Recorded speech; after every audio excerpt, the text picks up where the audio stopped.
Hi, everyone. Hello, Fort Worth Opera fans. Hello, Fort Worth Opera family. My name is Jennifer Rowley, La Rowley1 on Instagram if you don't follow me already. And I am very excited to introduce all of you to my beautiful friend and colleague, Jennifer Johnson Cano, this afternoon. She's going to be joining me here very shortly. I'm just watching her to pop up. And we will, oh, there she is. I see her. Hi. Hi, guys. Hi, Brown Guitarist. Hi, how are you? Okay, Jen, I'm going to get you in here. So, hi, everyone. Thanks so much for joining. Oh, hi, Opera Dolls. Hi, guys. Oh, Justin. Hi, sweetheart. Hi, Fatu. There she is. Hi. How are you, honey? I'm good. How are you? I'm going to turn you up here so I can hear you. Okay. Oh, hi, Opera Adventures. Oh, yay. Hi, guys. Thank you so much for joining us. Hi, Jen. Hi. Sorry, it's so early over there. Oh, it's okay.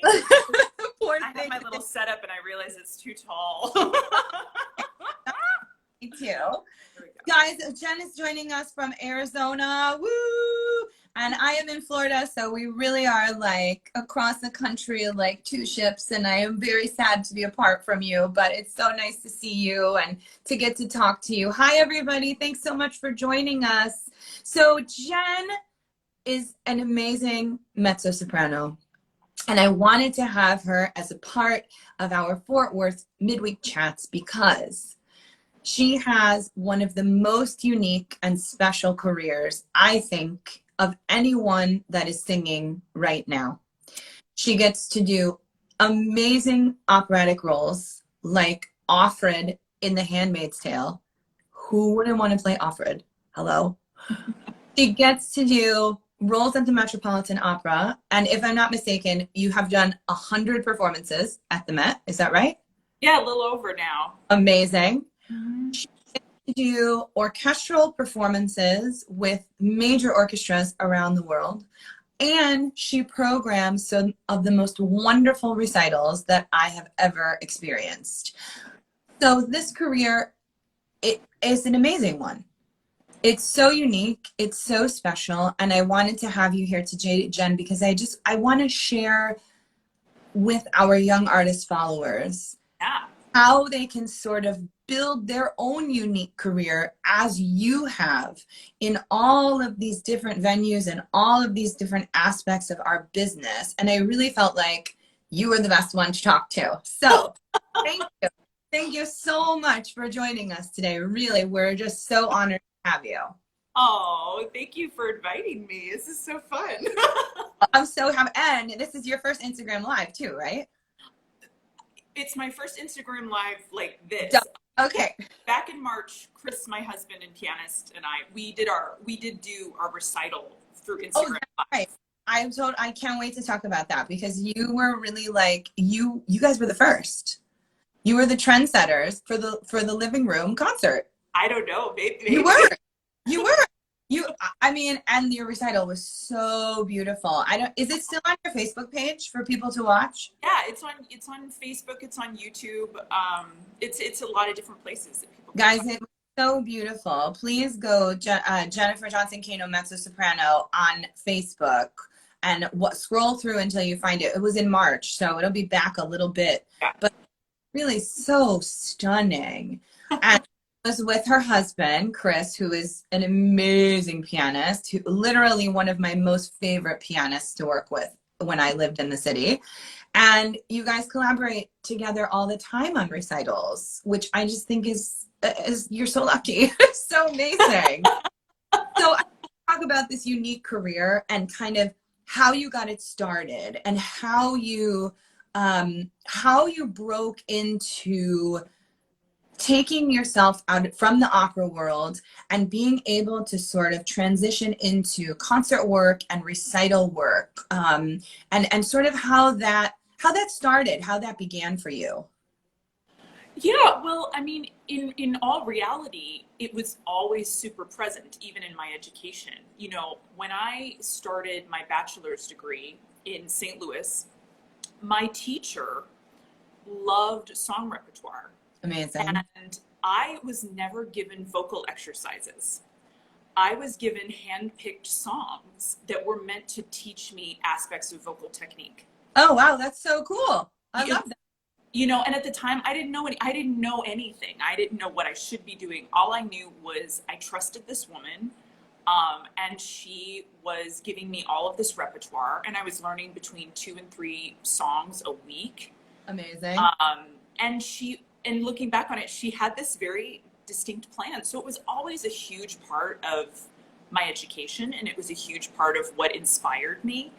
And I purposely ended up choosing to go to Rice University because they required 2 recitals, and because I knew they had a fantastic instrumental department, and I would have the chance to do chamber music while I was there. Amazing. Rice is in Houston, right? Yes, okay. Rice, Houston, Texas. And then when I got into the Lindemann program, I realized that it was my life was being consumed by opera, which for a lot of people is great. You know, that's all they ever wanted to, that's, you know, everyone has their goals and everyone has their path, and their interest, and you should totally stay true to that. But the thing that I felt I was missing so much was this song repertoire and it was always something I wanted to work with. And luckily there were, you know, people involved in the Lindemann program who wanted to work on songs. So I did that at every opportunity. Right. But the other thing that I did is I auditioned for Young Concert Artist International. Oh, okay. Which is an organization founded by Susan Wadsworth, who is only recently retired from the organization. Right. And they hold auditions every fall. Okay. And they listen to instrumental chamber groups, solo instrumentalist, vocalist. They have this wild roster, and the idea behind the mission behind what they do is seeking out concert talent, people that do recitals. And of course, as a singer, it's a huge thing to compete against instrumentalists who've been playing since they were 4. Yeah, exactly. You know, they're so shaped already by like 20, which is when singers are really starting to get their footing. Right. But I had to put together like a 40-minute program for the audition. Wow. And they would just pick random things. I think my initial audition lasted 20 minutes. And I was announced as one of the winners of the auditions. And part of that was being presented in recital at the Kennedy Center in New York City and in Boston, as well as they sort of took me on as like a man. They became my management. Yeah. And they worked with the team in the Lindemann program to help me squeeze in recital stuff during my 3rd and final year of the program. That's wonderful. Wow. Yeah, it's a wonderful organization. I now am part of the panel who sits in the auditions, which is really fun. And the talent that is out there is just mind-blowing. So this organization still exists, Young Concert Art. Is it a competition that happens in the fall, or is it just you audition for them to basically be your manager for concert and recital type of repertoire? It's one of these things. They hold auditions every fall. Okay. And from those auditions, they choose the people that they think they can sign by winning. They don't like using that word. Right. You know, but you get signed by them. Okay. Yeah. And they're really, for me, it was my first experience with management. Oh. And they, of course, do the legwork to get people to come to your recital. It was through my New York recital and people that they invited that I actually met my current manager. Oh, yeah. The one at Carnegie. The one No, this was the one in Merkin. My New York debut was in Merkin Hall. Yeah. Okay. I saw the one at Carnegie. I'll never forget that one. Oh my God. So beautiful. I mean, I programmed Earl Kernish because of you. I programmed Earl Kernish on a recent recital because I was like, Jen did it and it was the best Earl Kernish I ever heard. And so then I was like, I quit. It was. So that is an amazing organization. And for those of you who are watching, wow, you should totally look that up. You must. I mean, that is, if you are interested in any way breaking into the concert and recital scene, that's a fantastic avenue. Wow. Yeah. So how did you transition from sort of them as your management of the concerts into the management agency that you're now with, Kirschbaum, right? Kirschbaum Yeah. and Associates. Did they work together for a little while, or did you transition out and go directly to them, or how did that sort of work for you? Yeah, well, it happened fairly quickly, actually. I had just finished giving that sort of debut, that New York debut recital at Merkin Hall, and then Kirschbaum reached out to me and said, would you be interested in signing with us? And at the time, I had met with probably almost every manager in the business. And as we all do.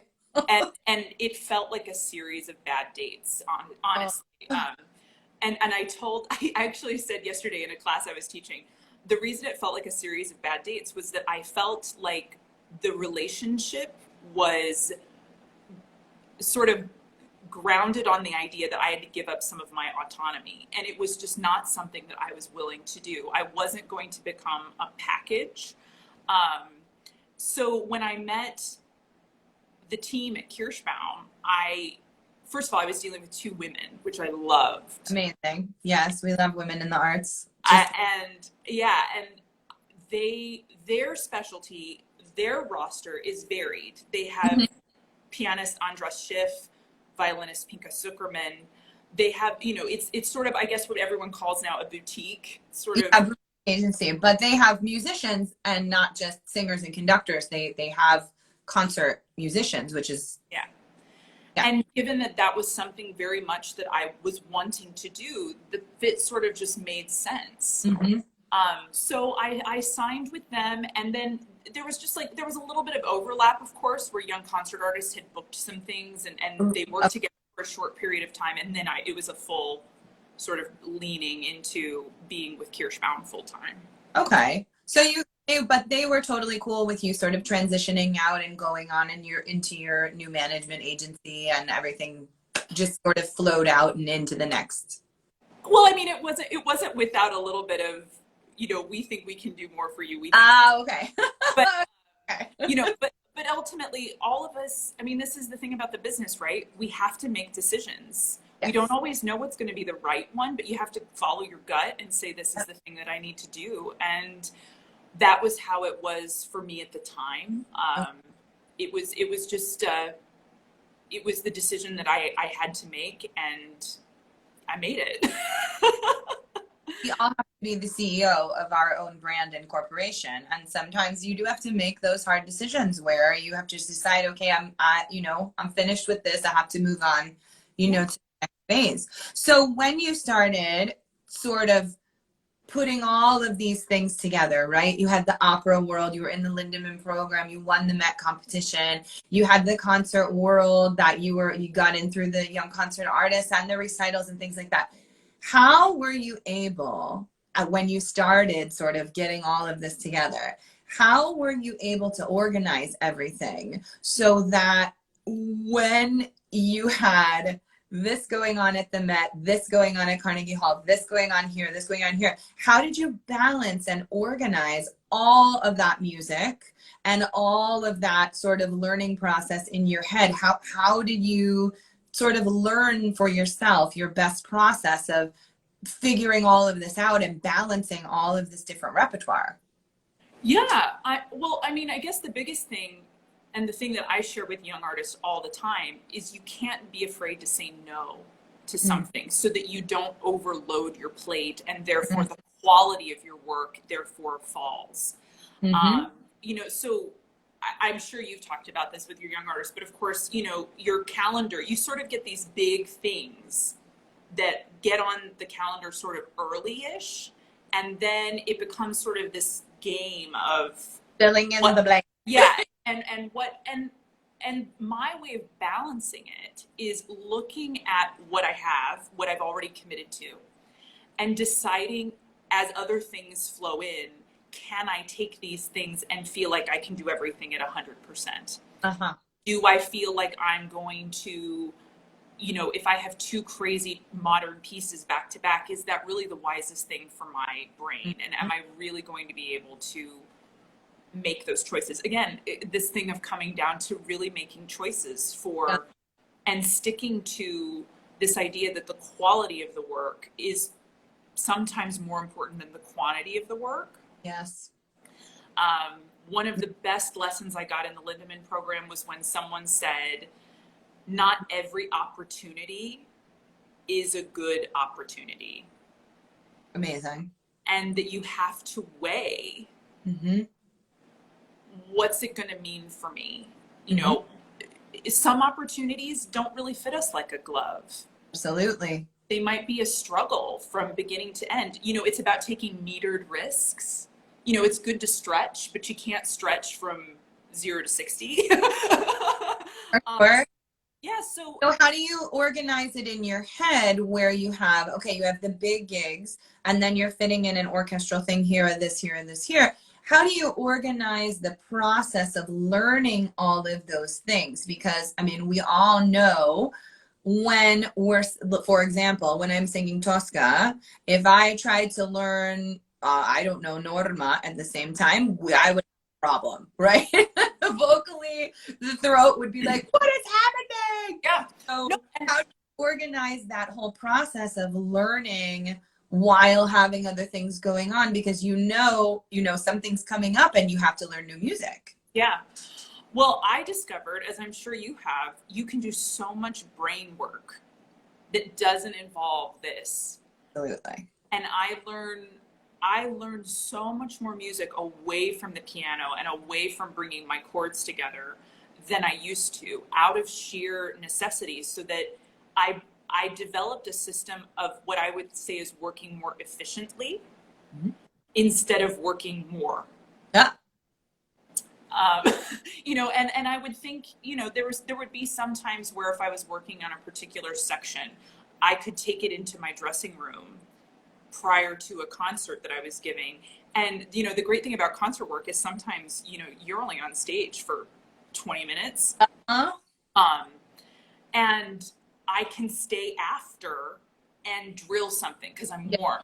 And that would be my, thing for 2 hours. Yeah, absolutely. Yeah. If I'm doing something like Jeremiah Symphony or the Brahms Alto Rhapsody and I'm done before intermission, the concert's still going and I have my dressing room and I have a dinner that I have to go to, I use that extra hour to get in practice time and spot check something that is coming up next. That is so smart. That is so smart. I definitely have heard people do that in opera too, where, if they're not on stage, I used to do this when I sang Musetta a lot. I'm not on stage, during half of Act 3 and Act 4 and Act 1. So I would come and warm up early. I'd work. Musetta is only 15 minutes of music. If I'm working on something else, I'm not going to be tired to sing Quantum and Go. I'm going to be happily warmed up, Exactly. But, and I've definitely heard many singers, if they're not in an act, they're warmed up. So they're working on, something else. I think it's an amazing way to keep yourself learning. And and you're totally right, Jen. You can't learn everything all the time by putting the chords together. You can't. It's not possible. And so you have to come up with another way that your brain can sort of absorb the information without the throat going, right? So that's incredible. So when you're programming a recital amongst all of this, that has to be hard because that's a lot of music, right? Programming a recital for me is an opera roll. It's a full roll because it's an hour to 90 minutes of music. Sometimes you get an intermission, sometimes you don't get an intermission, but it's a roll. It's a full-blown roll. So how do you, amongst all the other things that you're doing, how do you take the time to prepare the various recitals that maybe you only have one recital here, one recital there, how do you sort of book in that learning for all of that music? Yeah, well, again, I have to go back to how I was trained in school. I will use my warm-up to look at a song. Okay. You know, I'm also a big fan of playlists. And so if I go for a walk, Yeah. I use that time to get my brain going, get stuff in my ear. And again, it's work away from bringing the chords together. It's work away from, you know, I recite the text sort of dramatically on its own so that all these different layers of getting these things in your body. Yep. And there's trial and error in it. I mean, I have been known to overprogram recitals in terms of like heavy pieces. And then you make adjustments along the way. You know, you can write a presenter and say, we're switching out this group for this group, because you don't really know. That's the really tricky thing about recitals, is it's so easy to overprogram, and because it's music you love, and then you realize, oh, I'm singing like 4 Wagnerian roles in an hour and a half. Maybe I have to like give my voice a break and give my brain a break. And also to look at the program critically, like, I'm not going to program something that's sort of Zwischenfach at the beginning if I've got stuff that sit lower on the second half of the program. So again, it's total trial and error. I've totally gone, you know what, we need to take that last group and make it the first group, or we need to, we need to trim a song, you know, that's, and you know this too, like as you do a recital, sometimes you realize that there's a song that you program that just doesn't quite fit right. Yep. Like the transition feels funny, or it's just one song too long for an audience to sort of sit through.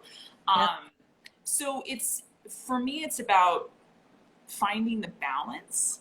Yeah. And realizing that I think this balance that I've created, it not only keeps me happy, but it keeps my voice happy, because you can go so far, like with sort of like balls to the wall singing in opera, and then you have to realize that it's not that you have to pull back, but that you have to rethink the style when you go to do Schubert or Brahms. It's one of those things that you have to make those decisions, because you can't fool the audience. Yeah, you really can't. They'll see if you're struggling, or they'll see if you don't really know what you're doing. So it's a lot of my recital stuff has been trial and error. And when Chris and I program together, we spend an inordinate amount of time on the sort of first draft of programming, listening to playlists and going, oh, that transition between that group and that group really is awkward. Or boy, that's really demanding on the ear for the audience to sit through for, you know, an hour or so.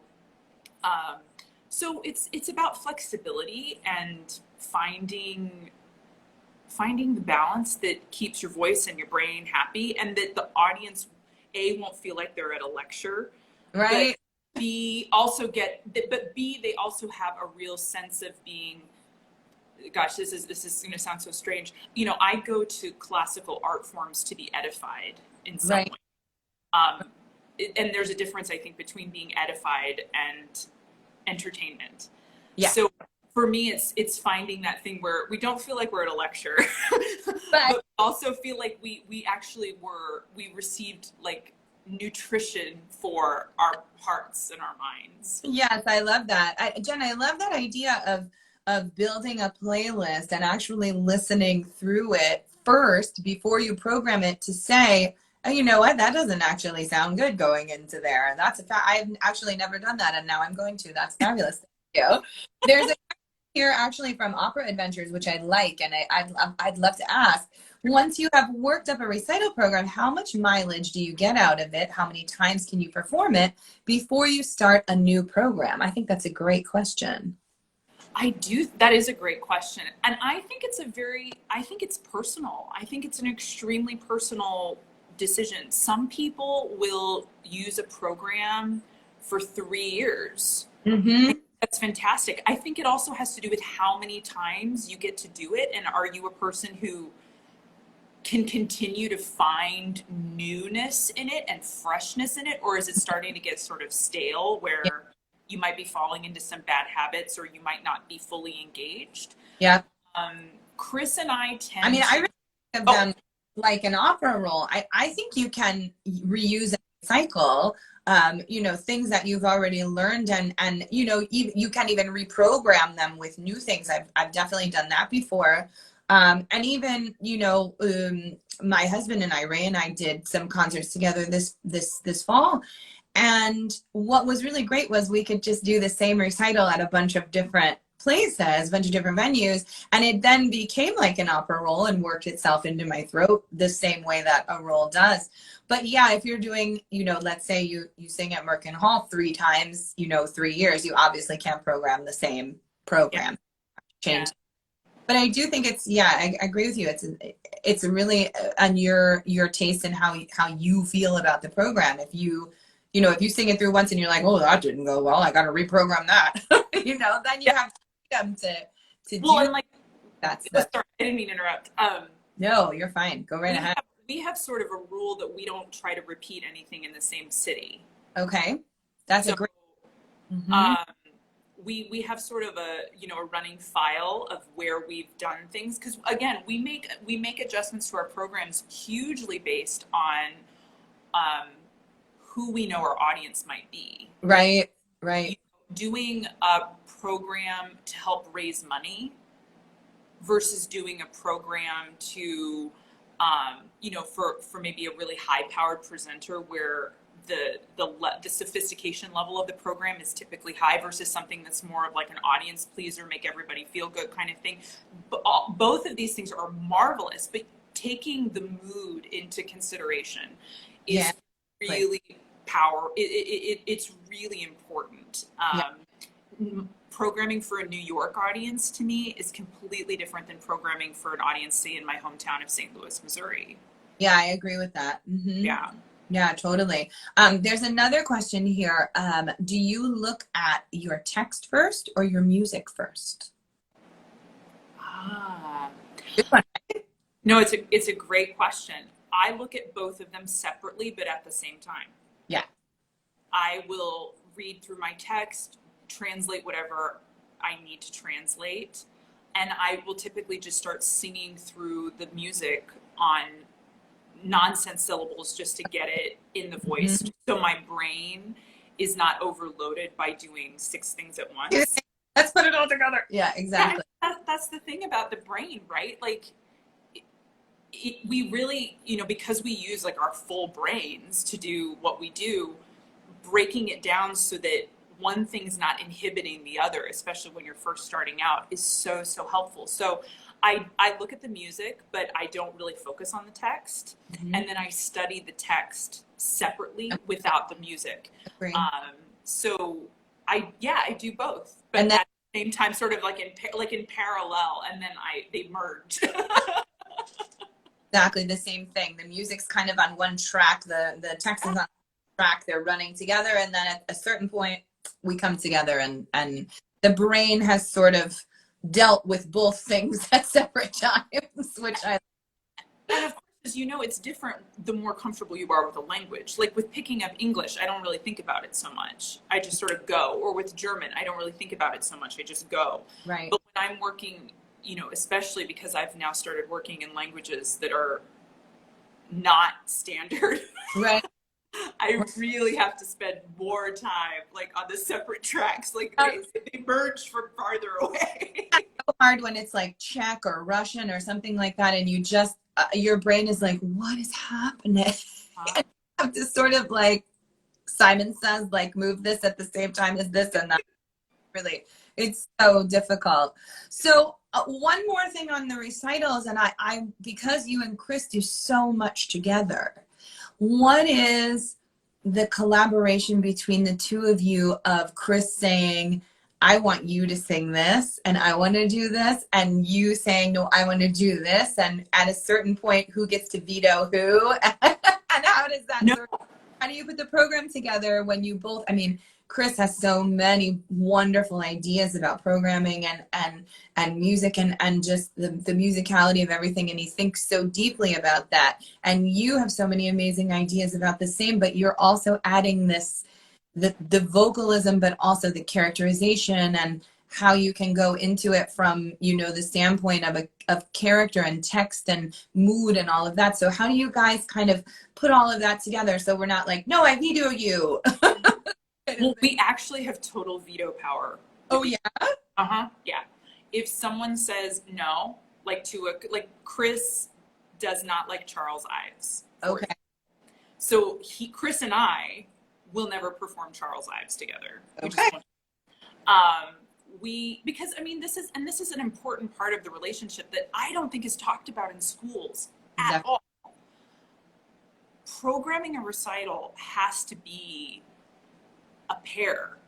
You know, this idea that a singer puts together a recital with no thought about the pianist that might be involved is incredibly unfair, because if we put the shoe on the other foot and we have a pianist who sits down and programs a recital for somebody, you know, we're each coming at it from the points of view that you mentioned. Yeah. And everyone has their own unique gifts and talents and things that can be highlighted.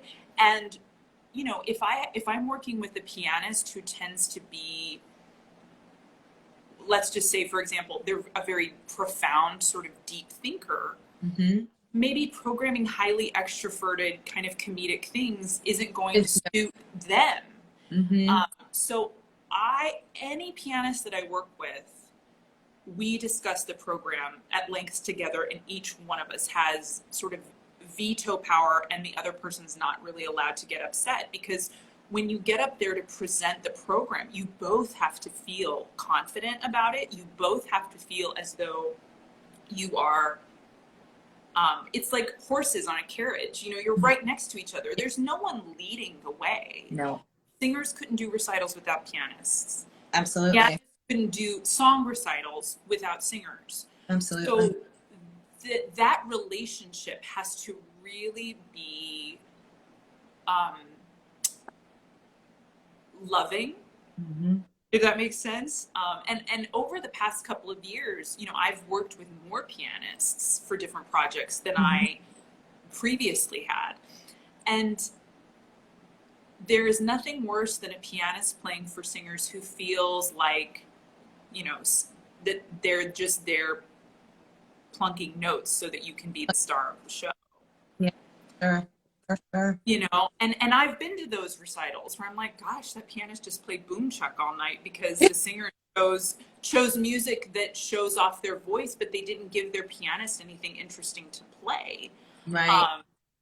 Those things have to be taken in. Also, like we were talking about over programming for the voice, you can over program for a pianist. Like, pianist, they all want to take intermission after El König.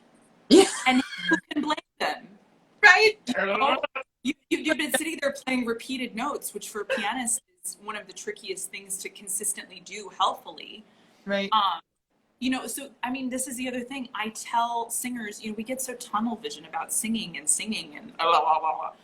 And singers need to listen to instrumentalists. They need to learn about what pianists go through. They need to know, they need to be well-rounded musicians. Absolutely. It will change your point of view. Go see soloists in recital. Go see chamber music concerts. Yep. Take notes on what works in the programming. Take notes on the relationships and what you like about things and maybe what you don't like about things. But, you know, programming in a tunnel and programming by yourself, it's not going to be as successful as if you treat it like a collaboration from go. And I love that. I love that you and Chris are able to collaborate that way together. I mean, it's such a special part of your relationship too. How do you feel about, because I've been to a couple of your recitals where Chris played a solo in the middle.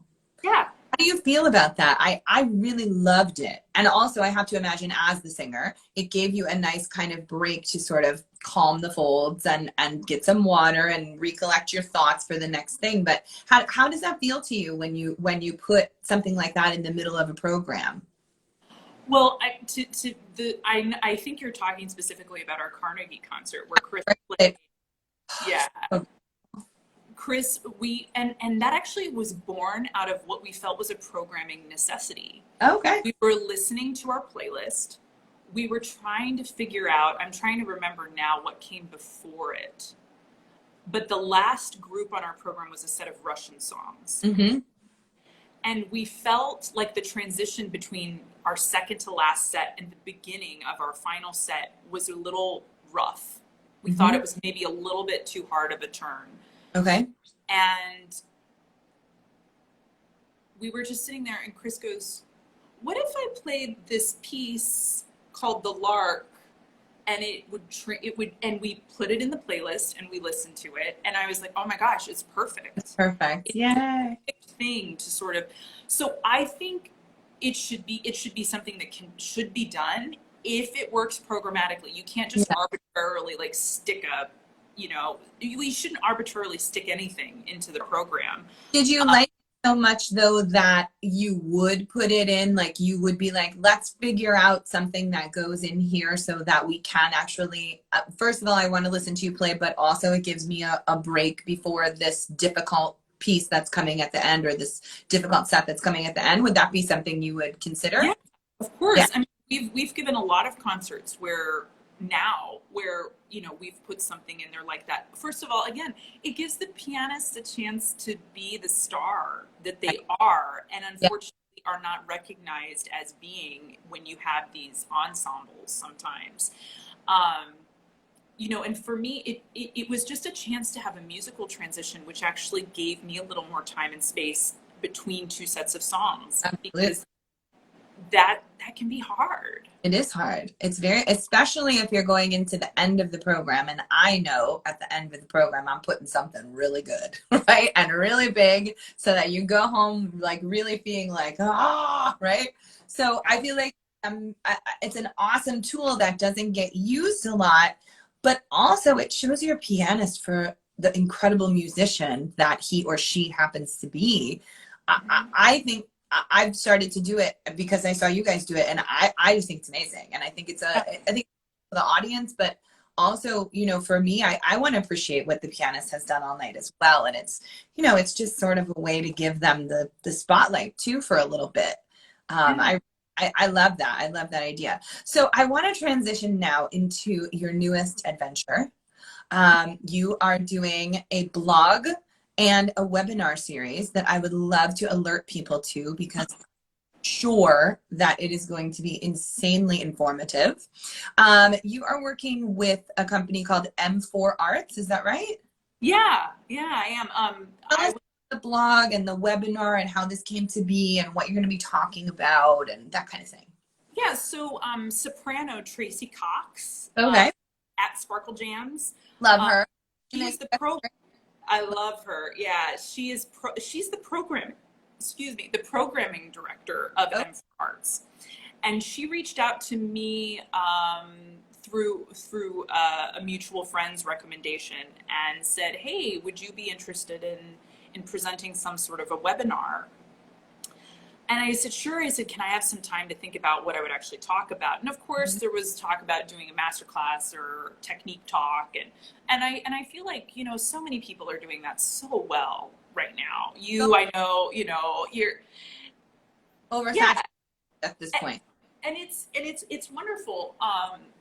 And I sort of was like, so then I started thinking about other things that aren't necessarily talked about in schools, aren't expressly discussed in YAPs, or were never really discussed when I was going through anything. It was sort of lessons, sort of hard learned, and I thought to myself, well, maybe if I discussed some of these things, it might make things easier on other people. Mm-hmm. So I came up with the F word, and it's a webinar series about feedback. I love it. And because the truth of the matter is, feedback is a total constant thing that singers face from our very first voice lesson to every voice lesson after that, every coaching, auditions, competitions, performances, reviews. It's all falling rehearsals, everything. Yes, rehearsals. It's all falling under this big umbrella of feedback. Mm-hmm. So we actually had our first session yesterday. Yeah, I was gonna ask you how it went. It went really well. I was a total like nervous wreck. Of Um, course, of course.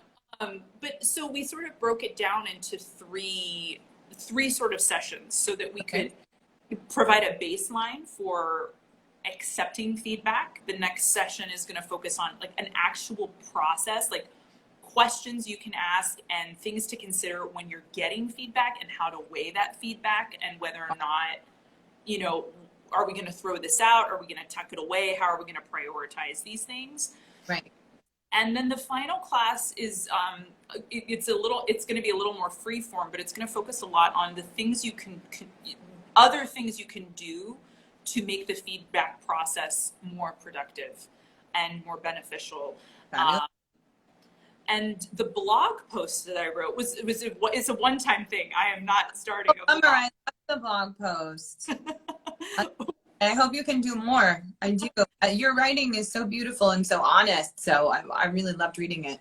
Thank you. But the blog was more, you know, because people see the title, the F word feedback, and they're like, and it was to sort of shape, you know, to shape what the purpose of these sessions were. It's so funny. One of the first things I did in the class yesterday is I took a little survey of like who's been buoyed by good feedback, who's been devastated by negative feedback, Of course. who has found feedback to be immensely helpful, who has found feedback to be really confusing. And of course, everybody raises their hands. For everything, I'm sure. Yeah, so it's an opportunity to take the time and space, which we're not, you know, we have currently. We have lots of time. And to think about, and you know this to be true with your experiences, and I'm sure you find this with people that you're teaching and people that you're working with.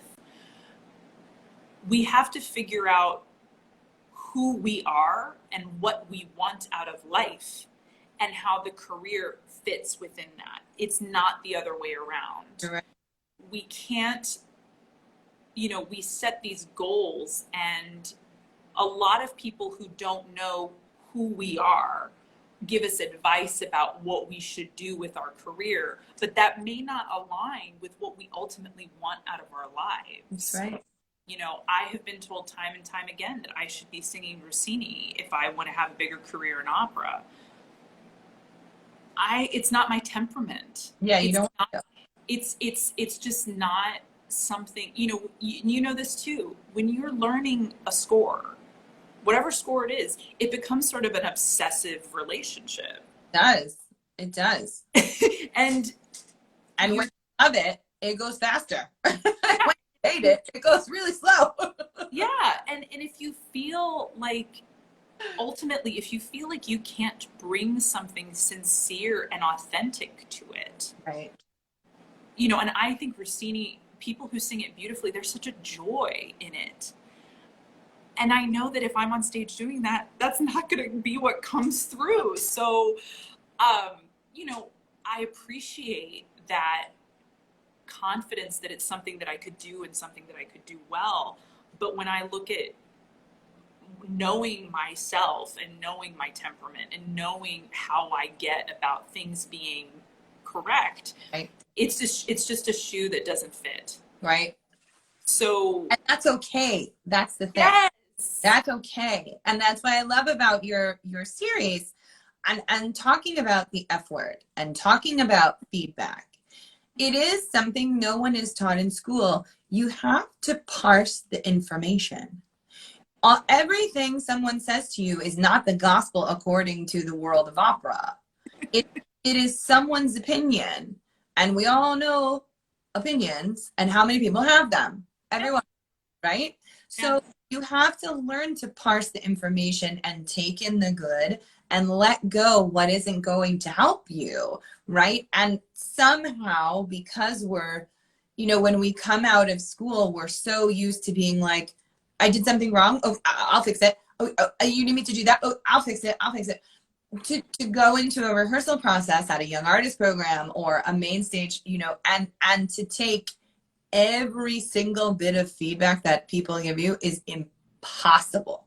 is impossible because you have to bring something to it too.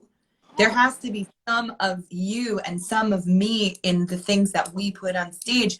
We can't just go, oh, okay, gospel according to stage director so-and-so. That's not how it works. And so, you know, the series, I think, is incredible for people to hear because it's not talked about. It's not. No. And you don't have to take everything someone says to you and take it home and go, oh my God, I have to fix this and this and this and this and this and this before tomorrow. Yeah. Because the feedback I got. Yeah. No, and it's also increasingly important because I know that both you and I in the past years, we've shifted into sort of this educational role where we're now regularly giving our feedback to other people. And the thing that I impress upon people all the time is that even when I'm giving technical work, it's based on my experience and an aesthetic that I like and something that works for me. Absolutely. And the greatest thing you can have is all of these tools and abilities so that you can shift and work with a bunch of different people and still maintain your center. I say, you know, this idea of self-awareness, this idea of self-possession is like your anchor. Yes. And you'll get sort of, you know, this stuff will shift, but you're remaining true to ultimately who you are and the center of who you are. Absolutely. And if you start, you know, listening and turning left and turning right every step of the way, it's like bumper cars and you never go anywhere. Right. And it becomes really confusing. And guess what? All the tension goes right here to your throat, so it makes singing difficult. Yeah, and you want to watch a performer who has what Chris calls eye of the tiger. Yes. This, you know, where it's, I know what I'm doing. I know what I want. I have authority for what I'm doing. Process of where we're going in this scene and yeah. Mm-hmm. And if your brain is so hung up on processing and trying to do everything at one time, yes, you seeing the eyes sort of wandering and you lose this fierceness that you and the fearlessness that you need in order to communicate with an audience. I love it. I love it. I love the eye of the tiger. Thank you for sharing that. That's awesome. Like Chris, that is not me, but that is a very common thing. It's so important because it's so important for young singers to hear this. It's so important because you've been there. You were in the Lindemann program. You were in the Met National Council auditions. You have had people throwing feedback at you for ever and ever and ever and ever. And the fact that you were able to go, no, this is the artist I am. I decide I'm the CEO and I want to do concert work with the best orchestras in the world. And I want recitals to be a part of my career and my business. And I'm going to make that happen because that's what I want. I applaud you. I applaud you. Not everyone has, no, I mean, really, not everyone has the center and the strength to say, no, this is what I want my career to be. And I know that I was not able to do that. You know, like I feel like even in my career, I've taken things just because, yeah, I'll do that. That's fine. Yeah, let's do it. You know? And I think that we're lucky to be able to be like, no, that I'm this artist and this is what I'm going to do. And you had belief in that the whole time. And I think that is remarkable, really remarkable. And I admire you so much. And I'm so proud of you. I mean, like literally every time I look on your Facebook page, I'm just like, this is my girl, it's my friend. That's mutual. So proud of you. And I love you so much. So guys, I'll open it up to a little bit of questions before we head out here, because you know Instagram's going to kick us off in 9 minutes. So if you guys have some questions that you'd like to ask Jen and I, we are happy to answer anything that you want. We were talking earlier, for those just joining us, about how Jen broke into the concert and recital scene and how she sort of made this amazingly unique career with both opera roles and concert work and these wonderfully programmed recitals, and just kind of how that all happened. So if you're just joining us now, go back and watch the beginning of this because there's some incredibly helpful advice at the beginning of our live chat. What's the best moment you ever had on stage in a recital, Jen? Opera Adventure wants to know. You know, it probably has to do, one of I don't know if it's necessarily the best, but it's definitely one that I hold close to my heart, was when Chris and I did our New York debut recital. And we programmed the Dominic Argento cycle from the Diary of Virginia Woolf. And it was one of those pieces that we actually had a lot of people say, don't program that, don't program that. People don't like that piece. You know, but again, Chris and I, we had one mentor in our life who was like, no, that's absolutely the thing that you should do. One person, and all these other dissenting voices, and of course our own gut instincts that that's what we should do. And I have to, you know, it's a very intense piece. It's a piece of the 20th century. It has its challenges. It has its emotional challenges. It's not a piece that every person's going to get into.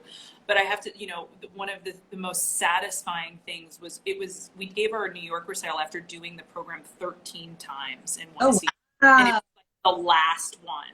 Okay. And some of the people who told us not to do it were in the audience. I finished the last note of the song, and it was that magical thing where the audience just sat quiet for a while, just complete silence. And then the applause started, and it was incredibly, you know, it's what you hope will happen when you choose a path that might be a little more difficult. So that's probably one of my most beloved moments. I love that. That's wonderful. Luke is asking when we're singing Norma and Adalgisa together, and I say, for any opera companies that are watching, I want that yesterday. So anybody who wants to program Norma for Jen and I'm open and I'm here for it. Yes, let's do it. But, okay, Madeline wants to know, what do you think the next few years will look like for young artists? I'm 27 and haven't done a yap yet. Don't worry about it. So so time is of the essence for me. Yeah. You know, I have no idea what is going to happen concerning yaps and young people right now. I mean, we don't know what's happening in any level of the business right now, particularly in the United States. I have no concept. I have no crystal ball. I have so anything I would say would be complete speculation. And that's not helpful. But 27 years old, I think if what it might fall to is that people have to set up their own sort of curriculum. Yeah. You know, you're going to have to work with your voice teacher, find your set of coaches for this and that and the other, take opportunities as they come, create opportunities for yourself as they come. I just don't know. Yeah. And I don't say that in any sense of like hopelessness. I say that just in all sense of honesty. Yeah. We've been talking about this a lot on the classes. Madeline, if you want to go back, we have some YouTube videos from past weeks of classes, and we've definitely talked about what the possibilities are going to be for the fall. And we've talked, you know, with people like Scott Guzliak from AVA, and this weekend we're going to talk with Josh Winograde at Los Angeles Opera. And the consensus seems to be that anything that's going up to January is happening online. So you're going to have to put together a really great virtual audition package. Yep. You're going to need video. You're going to need really good sound. You're going to need to utilize your YouTube page and those links that you can send from the YouTube page. You're going to have beautiful materials, a great photo, and you're going to have to put everything together virtually, and people are going to have to watch it on the computer. Most people seem to think that by March we will start seeing competitions come back to in person. Yeah. Most people seem to think that summer programs next summer will be able to happen. Of course, obviously that's, you know, everyone's speculation as well, but it seems like you can plan that the fall will be online. So if you do feel like you want to start auditioning for YAPs, you can do that research on YAP Tracker, and you can do those auditions. The one thing that I would really recommend is that you put together some really good videos. And you can do it with your phone and your iPad, but you need an external mic, especially for opera singing, and you need a space that's, you know, a good sound quality for the space. So you need, you know, you need to make sure that the opera houses are getting creative. We've learned that from everyone that we've talked to over the last several weeks of these classes with Fort Worth Opera. They're getting creative with how they're hearing singers. So you guys, the singers, have to get creative on how you present yourself in a virtual audition, basically. So that's what I would say to the answer to that question. Just make that plan. Get it in your head right now. You're going to have to make videos. You're going to have to figure it out, and you have to get them on YouTube and start sending emails and links and all that kind of stuff. That's what we've been hearing. That's great advice. Feedback has been. All right, we'll do one more question before Instagram kicks us off. Oh, wait.